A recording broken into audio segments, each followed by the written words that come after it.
திருப்பலியில் நாம் அனைவரும் தகுந்த விதமாய் பங்கு பெற நம்முடைய பாவங்களையும் பலவீனங்களையும் ஏற்றுக்கொண்டு எல்லாம் வல்ல இறைவனது இரக்கத்திற்காக மன்றாடுவோம்.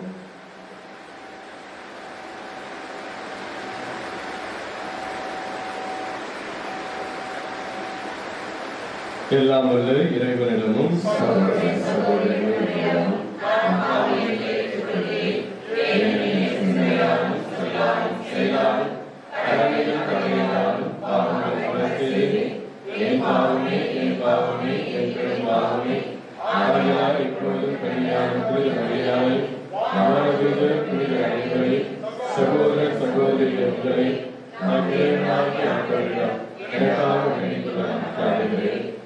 எல்லாம் வல்ல இறைவன் மீது இரக்கம் வைத்து நம் பாவங்களை எல்லாம் மன்னித்து நம்மை நிலை வாழ்விற்கு அழைத்து செல்வாராக.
இறைவா, புனிதமான பற்றின்பு உள்ள முயற்சிகளை பெருமதிப்புடன் கடைபிடிப்பதால் உன் நம்பிக்கையாளரின் இதயங்களை செம்மைப்படுத்தி உதவியவர்களும் அதனால் அவர்கள் தகுதியான மனதுடன் பாஸ்கா மறை நிகழ்வை ஏற்றுக்கொண்டு முதன்மையின் பின் புகழை பறைசாற்ற செய்தருவீராக.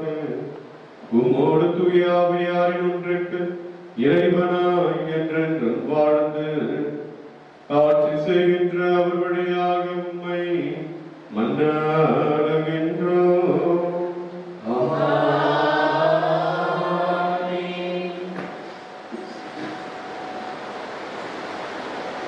கோவிலில் இருந்து தண்ணீர் வருவதைக் கண்டேன். அது பாயும் இடமெல்லாம் யாவும் உயிர் வாழும். இறைவாக்கினர் எசேக்கியேல் நூலில் இருந்து வாசகம். அதிகாரம் 47 இறைவசனங்கள் 1 முதல் 12 வரை. அந்நாள்களில் வானதூதர் என்னை கோவிலின் நுழைவாயிலுக்கு மீண்டும் அழைத்து வந்தார். அங்கு நான் கோவிலின் வாயிற்படியின் கீழே இருந்து கிழக்கு நோக்கி தண்ணீர் வருவதைக் கண்டேன். ஏனெனில் கோவில் கிழக்கு நோக்கி இருந்தது. தண்ணீர் கோவில் மற்றும் பீடத்தின் தெற்கு பக்கத்தில் இருந்து வந்தது. அவர் என்னை வடக்கு வாயில் வழியாய் அழைத்து வந்து கிழக்கு நோக்கிய வெளி வாயிலின் வெளிப்பகுதிக்கு இட்டு சென்றார். இதோ தண்ணீர் தெற்கு பகுதியில் இருந்து பாய்ந்து கொண்டிருந்தது. அம்மனிதர் கையில் ஓர் அளவு நூலை பிடித்து கொண்டு கிழக்கு நோக்கி சென்று 1000 முழம் அளந்தார். பின்னர் கணுக்கால் அளவு ஆழமுள்ள தண்ணீர் வழியாய் என்னை அழைத்து சென்றார். அவர் மேலும் 1000 முழம் அளந்து என்னை முழங்கால் அளவு ஆழமுள்ள தண்ணீரில் அழைத்து சென்றார். மேலும் 1000 முழம் அளந்து இடுப்பளவு தண்ணீரில் என்னை நடத்தி சென்றார். அவர் மேலும் 1000 முழம் அளந்தார். ஆனால் இப்போது அது ஆறாக ஓடியது. எனவே என்னால் அதை கடக்க இயலவில்லை. ஏனெனில் தண்ணீர் உயர்ந்து நீந்தி போகும் அளவுக்கு ஆழமுடையதாய் யாராலும் நடந்து கடக்க முடியாத ஆறாய் ஓடியது. அவர் என்னிடம், மானிடா, இதை பார்த்தாயா என்றார். பின்னர் அவர் என்னை ஆற்றின் கரைக்கு அழைத்து சென்றார். நான் அங்கே சென்றபோது ஆற்றின் இரு கரைகளிலும் எண்ணற்ற மரங்கள் நிற்க கண்டேன். அவர் என்னிடம் உரைத்தது, இத்தண்ணீர் கிழக்கு பகுதியை நோக்கி பாய்ந்து அரபாவில் சேர்கிறது. அங்கு அது கடலோடு கலக்கிறது.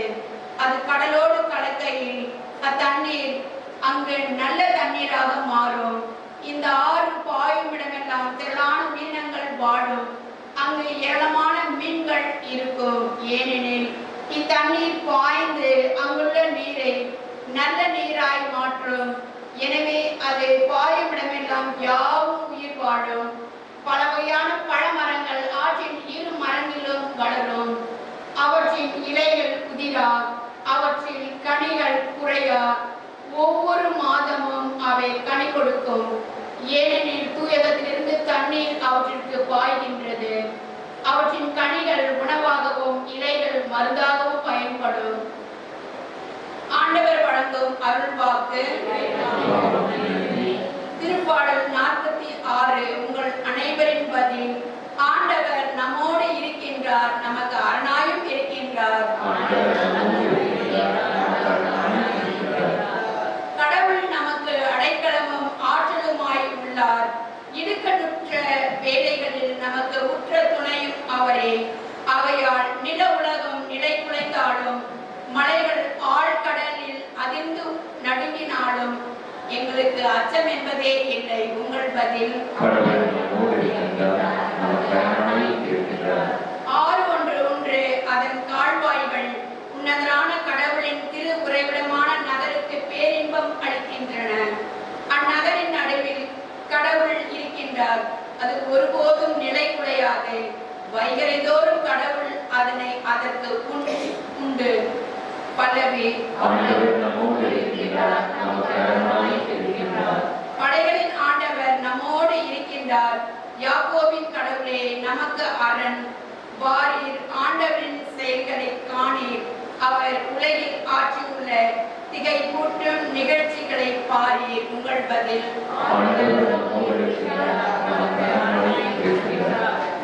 ஆயத்தன் மந்தையை காப்பது போல ஆண்டவர் நம்மை காக்கின்றார்.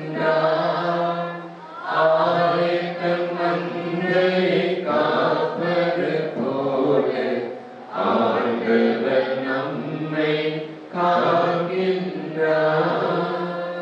கடவுளே, தூயதோர் உள்ளத்தே என்னுள்ளே படைத்தருளும். மீட்பின் மகிழ்ச்சியை மீண்டும் எனக்கு தந்தருளும். ஆயத்தன் மந்தையை காப்பது போல ஆண்டவர் நம்மை காக்கின்றார். ஆண்டவர் உங்களோடு இருப்பாராக.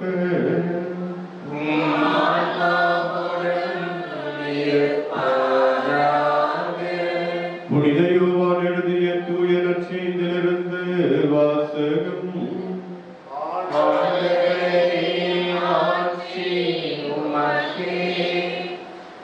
தூய யோவான் எழுதிய நற்செய்தி அதிகாரம் 5 இறை வார்த்தைகள் 1 முதல் 3 மற்றும் 5 முதல் 16 முடிய. யூதர்களின் திருவிழா ஒன்று வந்தது. இயேசுவும் எருசலேமுக்கு சென்றார்.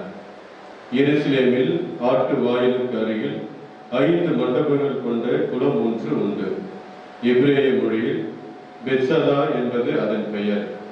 இம்மண்டபங்களில் உடல் நலமுற்றோர், பார்வையற்றோர், கால் ஊனமுற்றோர், முடக்குவாதமுற்றோர் ஆகியோர் திரளாய் படுத்து கிடப்பர். 38 ஆண்டுகளாய் உடல் நலமற்றிருந்த ஒருவரும் அங்கு இருந்தார். இயேசு அவரை கண்டு நெடுங்காலமாக அவர் அந்நிலையில் இருந்துள்ளதை அறிந்து நலம் பெற விரும்புகிறீரா என்று அவரிடம் கேட்டார். ஐயா, தண்ணீர் கலங்கும் போது என்னை குளத்தில் இறக்கிவிட ஆள் இல்லை. நான் போவதற்கு முன் வேறொருவர் இறங்கி விடுகிறார் என்று உடல் நலமற்றவர் அவரிடம் கூறினார். இயேசு அவரிடம், எழுந்து உம்முடைய படுக்கையை எடுத்துக்கொண்டு நடந்து செல்லும் என்றார். உடனே அம்மனிதர் நலமடைந்து தம்முடைய படுக்கையை எடுத்துக்கொண்டு நடந்தார். அன்று ஓய்வு நாள். யூதர்கள் குணமடைந்தவரிடம், ஓய்வு நாளாக்கி என்று படுக்கையை எடுத்துச் செல்வது சட்டத்திற்கு எதிரான செயல் என்றார்கள். அவர் மறுமொழியாக, என்னை நலமாக்கியவரை உம்முடைய படுக்கையை எடுத்துக்கொண்டு நடந்து செல்லும் என்று என்னிடம் கூறினார் என்றார். படுக்கையை எடுத்துக்கொண்டு நடந்து செல்லும் என்று உம்மிடம் கூறியவர் யார் என்று அவர்கள் கேட்டார்கள். ஆனால் நலமடைந்தவருக்கு அவர் யார் என தெரியவில்லை. ஏனெனில் அவ்விடத்தில் மக்கள் கூட்டமாய் இருந்ததால் இயேசு அங்கிருந்து நடுவி போய்விட்டார். பின்னர் இயேசு நலமடைந்தவரை கோவிலில் கண்டு, இதோ பாரும், நீர் நலமடைந்துள்ளீர். இதைவிட கேடானது எதுவும் உமக்கு நிகழாதிருக்க இனி பாவம் செய்யாதீர் என்றார். அவர் போய் தம்மை நலமாக்கியவர் இயேசு என்று யூதர்களுக்கு அறிவித்தார். ஓய்வு நாளில் இயேசு இதை செய்ததால் யூதர்கள் அவரை துன்புறுத்தினார்கள். ஆண்டவரின் அருள்வாக்கு.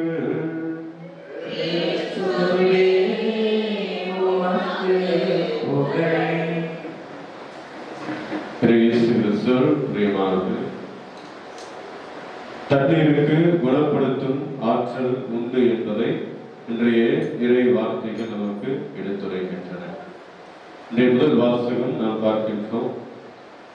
நீர் ஆறாய் ஓடுகின்ற இடங்கள் எல்லாம் அவை செழித்து வளர்ந்தோங்குகின்றன, வாழ்வளிக்கின்ற ஊற்றாக மாறுகிறது என்பதை இன்றைய முதல் வாசகம் நமக்கு எடுத்துரைக்கிறது.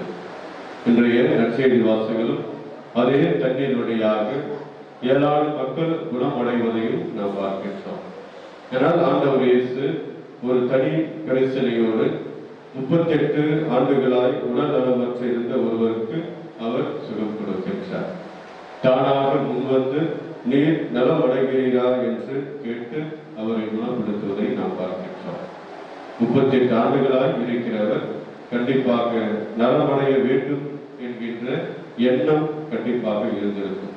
ஆனால் அவர் எடுக்கின்ற முயற்சிகள் பலமுறை தோல்வியை தவறுகின்றன.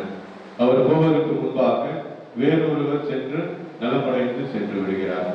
இதில் 2 விதமான சிந்தனைகளை நமக்கு உள்ளடக்கி இருக்கிறது. ஒன்று, தொடர்ந்து நம்பிக்கையோடு எப்படியாவது நலமடைய வேண்டும் என்கின்ற அந்த உடல் நலமற்றவர்களுடைய அசைக்க முடியாத நம்பிக்கை. ஆண்டவர் இயேசு அவருக்கு நலமளிக்கின்றார். இன்னொன்று, இங்கு சுயநல பார்வையை நாம் பார்க்க முடிகிறது. தான் மட்டும் நலமடைந்தால் போதும் என்று இவரை விட முந்தியவர்கள் அவர்கள் நலமடைந்து செல்வதை நாம் பார்க்கின்றோம். இன்றைக்கு நமக்கும் இத்தகைய 2 விதமான சிந்தனைகளை ஆண்டவர் நமக்கு கொடுக்கின்றார். இந்த தண்ணீர் குணம் அளிக்கின்ற ஒரு அருட்சாதனமாக மாறுகிறது. யார் மீது இந்த தண்ணீர் தெளிக்கப்படுகிறதோ அவர்கள் நலமடைகிறார்கள் என்பதை நமக்கு எடுத்துரைக்கின்றார். மற்றொன்று, சுயநல போக்கை விடுத்து யாருக்கு முதலில் உதவி தேவைப்படுகிறதோ அவர்களுக்கு அந்த உதவியை நாம் செய்ய கடமைப்பட்டிருக்கிறோம் என்பதையும் ஆண்டவர் இயேசு இந்த நற்செய்தி வழியாக நமக்கு அளிக்கின்றார். ஆகவேதான் இயேசு அவரை அறிந்திருக்கவில்லை, அவரும் இயேசுவை அறிந்திருக்கவில்லை. ஆனால் அவர் நலமடைய வேண்டும் என்கின்ற அந்த ஆர்வத்தையும் நம்பிக்கையும் கண்டுணர்ந்து அவரிடத்திற்கு சென்று நீ நலம் பெற விரும்புகிறாயா என்று கேட்டு அவரை நலப்படுத்துகின்றார். இத்தகைய ஒரு பண்பு நம்மிடத்தில் வளர தொடர்ந்து இறைவனிடத்திலே நாம் செபிப்போம். நம்பிக்கையோடு திருப்பலியிலே நாம் பங்கெடுப்போம். ஆமென். தன்னை தந்த தேவனுக்கு என்னை தருகிறேன், தருணியான நாதனுக்கு இதை தருகிறேன். தன்னை தந்த தேவனுக்கு என்னை தருகிறேன், தருணியான நாதனுக்கு இதை தருகிறேன். பலியாகவே தேவ பலியாகவே, பலியாகவே தேவ பலியாகவே, உள்ளதெல்லாம் அவரை பாதம் விரும்பினான் தருகிறேன். தன்னை தந்த தேவனுக்கு என்னை தருகிறேன், தருணியான நாதனுக்கு இதயம் தருகிறேன்.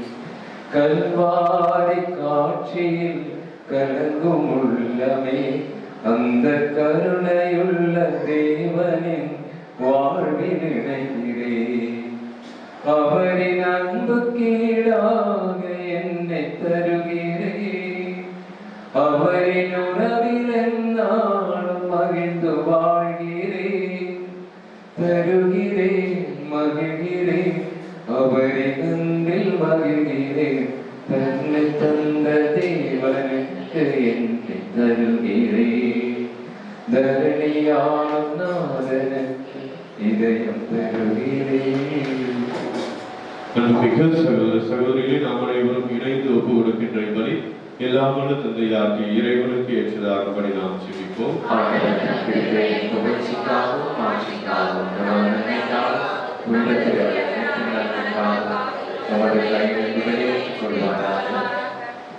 இரக்கமிக்க இறைவா, நீர் அளித்த கொடைகளை உமக்கு ஒப்பு கொடுக்கின்றோம். அதனால் அழிவுக்கு உரிய எங்களுக்கு இவை உமது பராமரிப்பின் அடையாளமாகவும் அழியா வாழ்வுக்கு உரிய அருமருந்தாகவும் செயல்படுவதாக எங்கள் ஆண்டவராகிய கிறிஸ்து வழியாக உம்மை மன்றாடுகின்றோம்.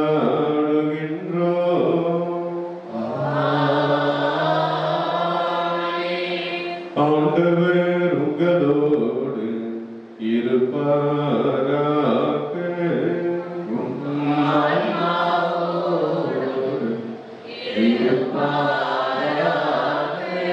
இதயங்களை மேலே எழுப்புங்கள்.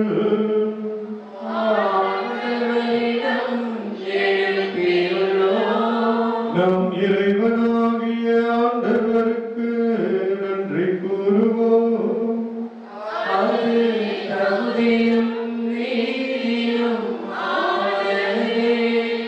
ஆண்டவரே, தூயவரான தந்தையே, என்றுமுள்ள எல்லாம் உள்ள இறைவா, எங்கள் ஆண்டவராகிய கிறிஸ்து வழியாக எந்நாளும் எவ்விடத்திலும் நாங்கள் உமக்கு நன்றி செலுத்துவது மெய்யாகவே தகுதியும் நீதியுமாகும். எங்கள் கடமையும் மீட்புக்குரிய செயலுமாகும். கிறிஸ்து தாம் மனிதர் ஆனதன் மறை நிகழ்வு வழியாக இருளில் நடக்கும் மனித குலத்தை நம்பிக்கையின் ஒளிக்கு கொண்டு வந்தார். பழைய பாவ நிலைக்கு உட்பட்டவர்களாக பிறந்தவர்களை புதிய பிறப்பின் கழுவுதலால் உரிமை மக்களாக ஏற்றுக்கொண்டார். ஆகவே விண்ணகத்திலும் மன்னகத்திலும் உள்ள அனைத்தும் உம்மை ஆராதித்து வணங்கி புதியதொரு பண் பாடுகின்றனர். வானத்துதர் அணிகள் அனைத்தோடும் நாங்களும் சேர்ந்து முடிவின்றி பறைசாற்றி சொல்வதாவது: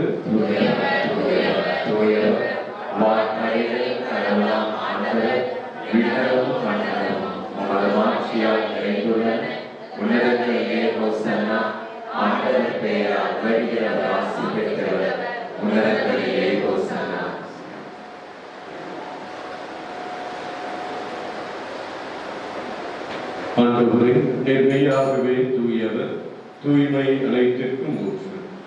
ஆகவே உங்களுடைய ஆவியை பொழிந்து இக்காணிக்கைகளை தூய்மைப்படுத்த வேண்டுகின்றோம்.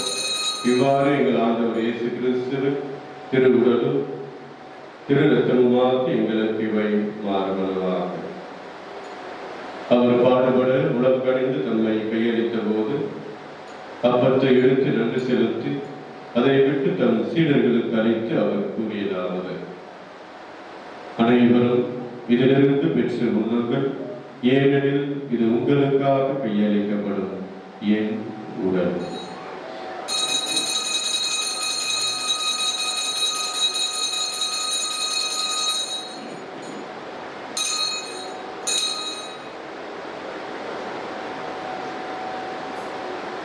அவ்வண்ணமே இரவு விருந்தை அருந்தியபின் கிண்ணத்தையும் எடுத்து மீண்டும் உமக்கு நன்றி கூறி தம் சீடர்களுக்கு அழைத்து அவர் கூறியதாவது: அனைவரும் இதிலிருந்து பெற்று பருகுங்கள், ஏனெனில் இது புதிய நிலையான உடன்படிக்கைக்கு உரிய என் இரத்தத்தின் கிண்ணம்.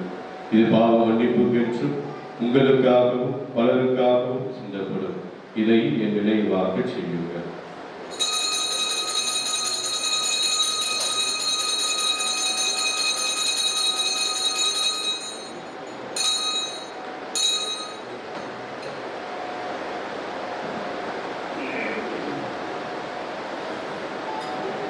நம்பிக்கையின் மறைபொருள் ஆண்டவரே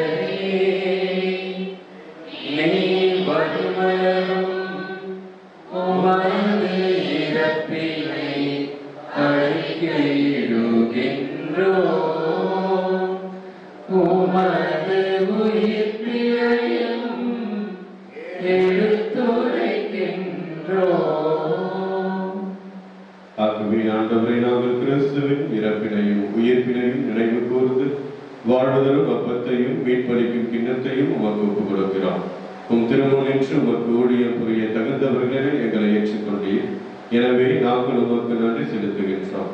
மேலும் கிறிஸ்துவின் உடலிலும் இரத்தத்திலும் பங்கு கொள்ளும் எங்களை தூய ஆவியால் ஒன்று சேர்க்க வேண்டும் என உம்மை தாழ்மையுடன் மன்றாடுகிறோம்.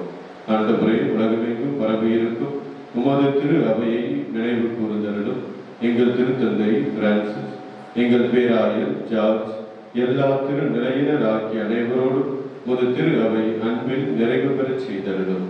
மேலும் உயிர்த்தெழும் எதிர்நோக்குடன் துயில் கொள்ளும் எங்கள் சகோதர சகோதரிகளையும் இறந்தோர் அனைவரையும் இரக்கத்துடன் நினைவு கூர்ந்து உமது திருமுக ஒளியினுள் ஏற்றருளும். எங்கள் அனைவர் மீதும் இரக்கமாயிரும். கடவுளின் கன்னித்தாயான புனித மரியா, அவருடைய கணவரான புனித யோசேப்பு, புனித திருத்துதர்கள், இவ்வுலகில் உகந்தவராய் இருந்தோர் ஆகிய புனிதர் அனைவருடனும் நாங்கள் நிலைவாழ்வில் பங்கு கொள்ளும் தகுதி பெற்று உம் திருமகன் இயேசு கிறிஸ்து வழியாக உம்மை புகழ்ந்தேற்று வரவருட உம்மை மன்றாடுகிறோம்.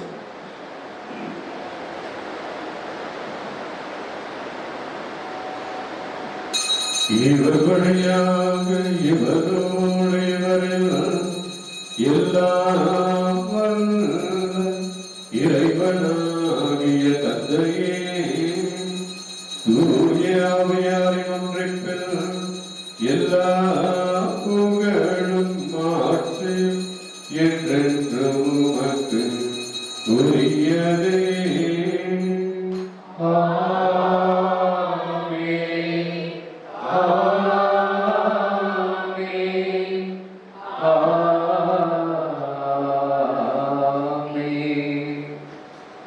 மீட்பரின் கட்டளைகளினால் கற்பிக்கப்பட்டு இறை படிப்பினையால் பயிற்சி பெற்ற நாம் அனைவரும் இணைந்து சொல்லுவோம்.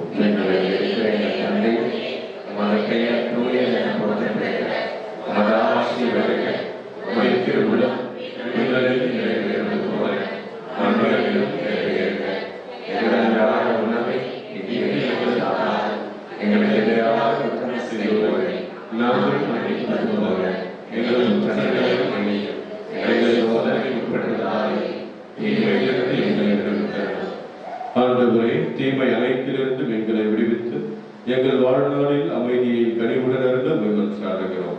முது இரக்கத்தின் உதவியால் நாங்கள் பாவத்திலிருந்து எப்போதும் விடுதலை பெற்று யாதொரு கலக்கமுமின்றி நலமாயிருப்போமாக. நாங்கள் எதிர்நோக்கியிருக்கும் பேரின்பத்திற்காகவும் என் மீட்பராகிய இயேசு கிறிஸ்துவின் வருகைக்காகவும் காத்திருக்கின்றோம். ஆண்டவரே இயேசு கிறிஸ்துவை, அமைதியை உங்களுக்கு விட்டுச் செல்கிறேன், என் அமைதியையே உங்களுக்கு அளிக்கிறேன் என்றும் திருத்துதர்களுக்கு மொழிகிறேன். எங்கள் பாவங்களை பாராமல் முத திரு அவையின் நம்பிக்கையை கண்ணோக்கி முத திரு உலகத்திற்கேற்ப எங்களுக்கு நிறைவான அமைதியையும் ஒற்றுமையும் அளித்தருகிறார். என்றென்றும் வாழ்ந்து ஆட்சி செய்கின்றவர் நீரே.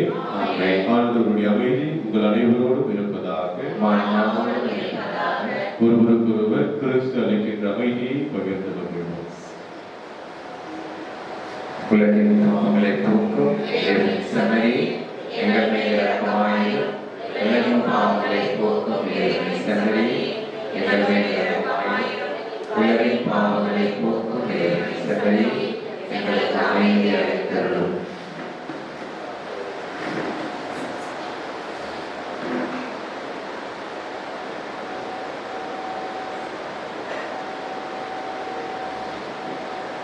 இதோ இறைவனின் செம்மறி, இதுவரை உலகின் பாவங்களை போக்குபவர். இச்செம்மறியின் விருந்திற்கு அழைத்து பெற்றிருக்கிற நாம் ஒவ்வொருவரும் பேறு பெற்றவர்களே.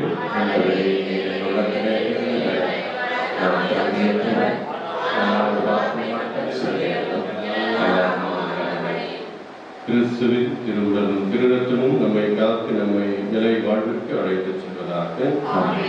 அன்புக்கினியவர்களின் நற்கருணை வழங்கும் நேரம். பகுதியுள்ள கத்தோலிக்க கிறிஸ்துவர்கள் மட்டும் முன்வந்து பெற்றுக்கொள்ளவும். மற்ற மத சபைகளை சார்ந்த சகோதர சகோதரிகள் இருக்கும் இடத்திலே அவர் இறைவனை பெறுகின்றனர். Dear brothers and sisters in Christ, now is the time for receiving Holy Communion. Very first, only the Roman Catholics who have prepared themselves to take the part boldly, to come and receive the Holy Communion.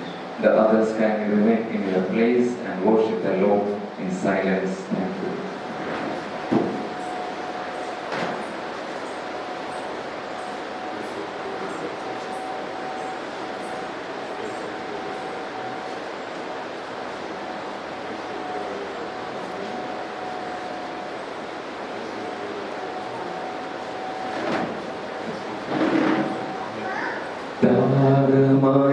தாகமாயிருப்போரே,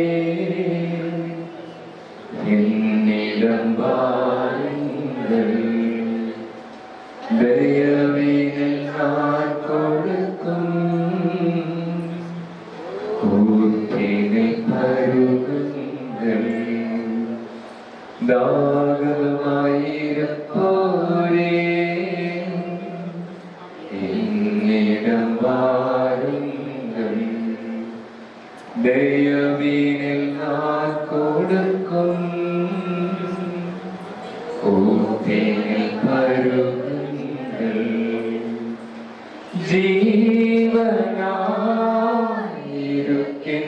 ஜீவனாயிருக்கின்றேன், என்னிடம் வாருங்கள்.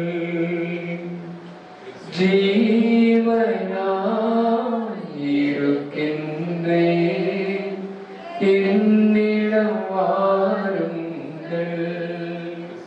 பாவங்களை கழுவிவிடும் அருவியில் நனைந்திடுங்கள். பாவங்களை கழுவிவிடும் அருவியில் நனைந்திடுங்கள். தாகமாயிருப்போரே, என்னிடம் வாருங்கள். தயவினில் நான் கொடுக்கும் ஊற்றினில் பருகுங்கள். பாவங்களால் வறண்டுவிட்ட இதயங்கள் எல்லாம் வாருங்கள். பாவங்களால் வறண்டுவிட்ட இதயங்கள் எல்லாம் வாருங்கள். பருகிடவே ஜீவஜலம் அருகினில் வாருங்கள். பருகிடவே ஜீவஜலம் அருகினில் வாருங்கள். தாகமாயிருப்போரே, என்னிடம் வாருங்கள். தயவினில் நான் கொடுக்கும் ஊற்றினில் பருகுங்கள். கிறிஸ்துவின் ஆத்மனே, என்னை ரட்சியும். கிறிஸ்துவின் தேவனே, என்னை ரட்சியும். கிறிஸ்துவின் இரத்தமே, என்னை போற்றியும். பேரொழியா தீர்த்தமே, என்னை தூய்ப்பியும். கிறிஸ்துவின் பாடுகள் என்னை தேற்றிட, அருள் நிறை இயேசுவே, என்னை கேட்டிடும். ஆரிய காயங்களுள் என்னை வைத்திடும்.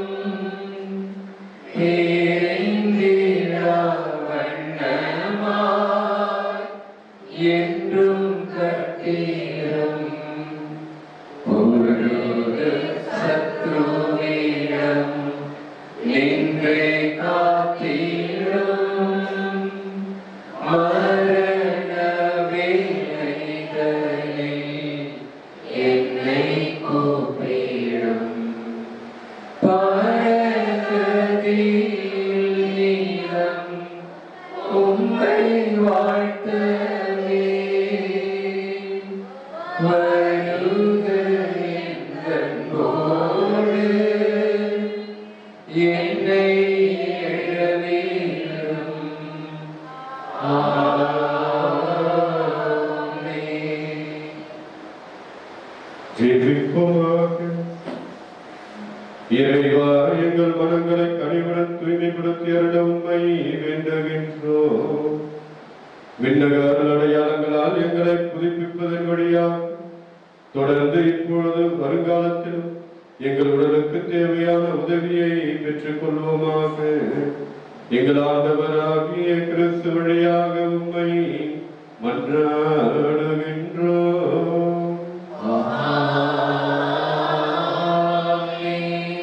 ஆண்டவர் உங்களோடு இருப்பாராக.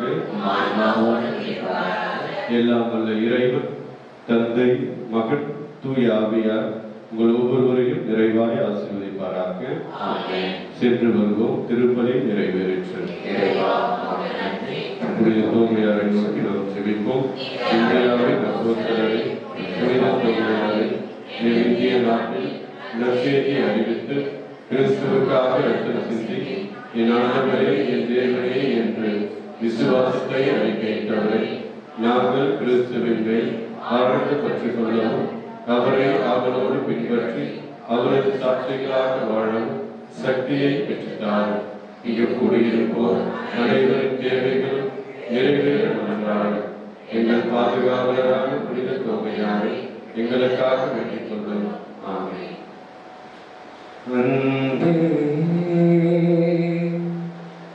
கல்வாரி அன்பே, உம்மை பார்த்தேனே, என் உள்ளம் உடையுதப்பா. அன்பே, கல்வாரி அன்பே, உம்மை பார்க்கையிலே என் உள்ளம் உடையுதப்பா.